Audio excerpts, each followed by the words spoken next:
So hello. I wasn't meant to be doing this because, as you probably, a few people have probably heard from like Gio and Charlie and my Twitter, that I haven't been well and I wasn't doing this post-match review today. However, that red card.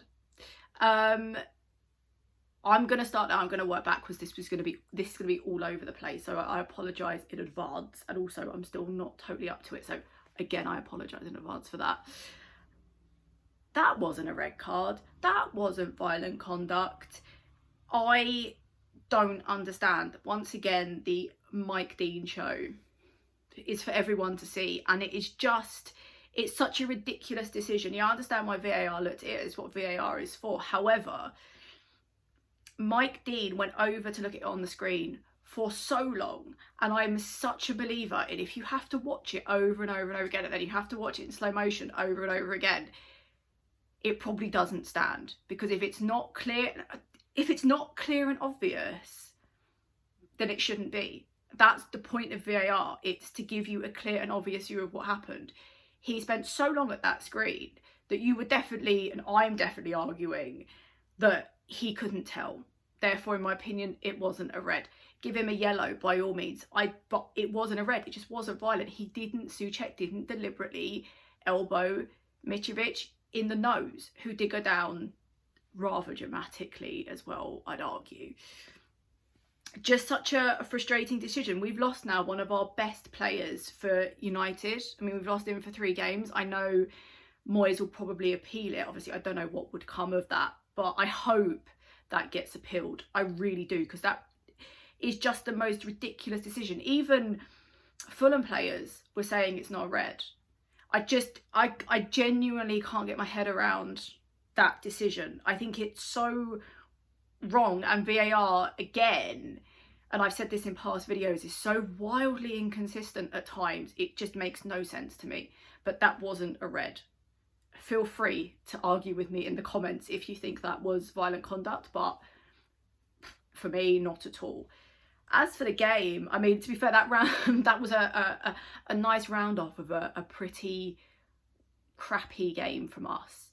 The first half, it was boring, wasn't it? It was a boring game. I mean, Fulham definitely had more possession. They took more shots. They just took more chances. They were just better. We certainly didn't look like the team that won against Villa, that's for sure. And look, I wasn't expecting that. I think some people today expected a 4-5-0 win. I didn't expect that. I originally said like 2-1. You know, I thought they'd score. However, luckily for us, they can't finish. And that was our only saving grace today, is that they can't finish. Build up, yeah, great. They were really good at that.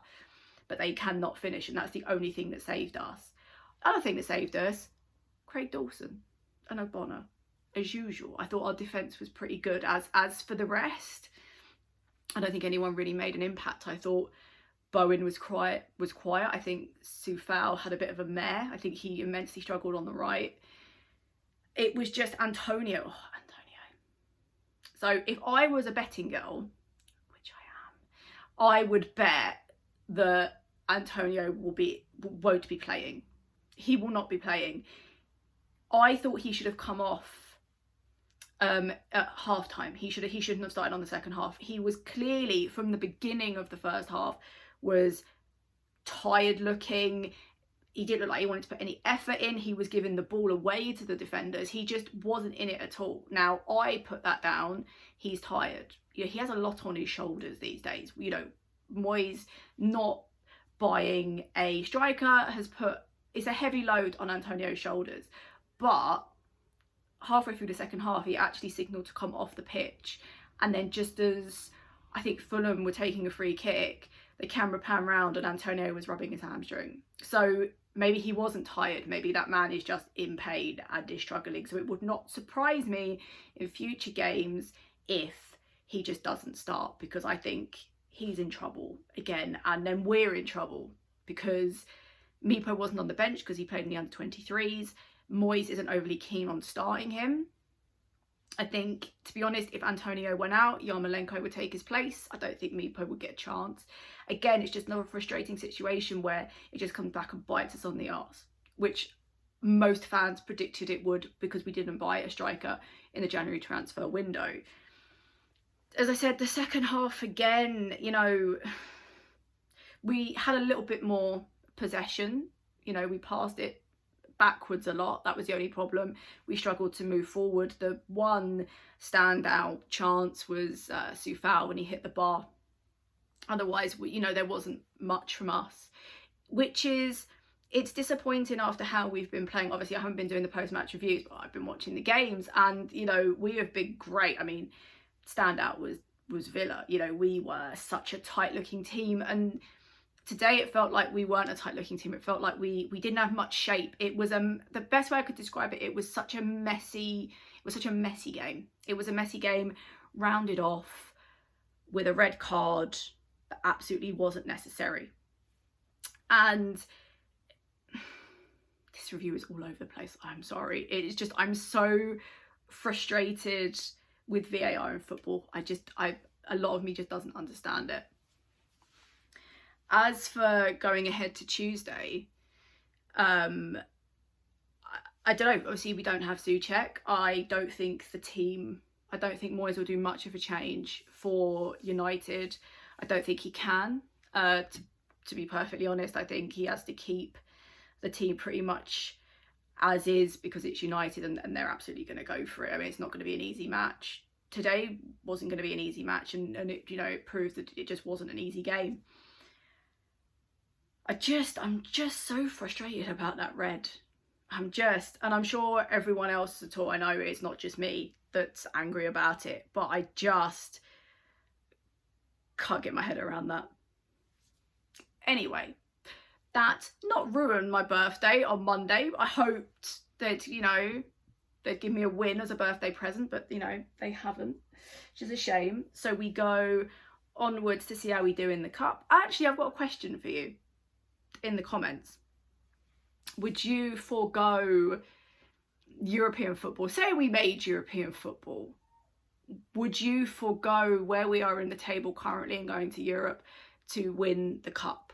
What would you rather put your efforts into? Would you rather have Mark Noble lift the FA Cup?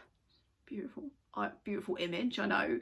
Or would you rather that we had a go at Europe? Now, I'd love to see us have a cup run. I think it's okay. Say we did go into Europe, I think we'd struggle hugely. Oh, hugely. Look at us today. Can you imagine us starting like that? I think a cup run, I think we should put all of our efforts into a cup run. I am just completely curious about what people think, because it's such a divisive topic. Anyway, I think I ranted enough.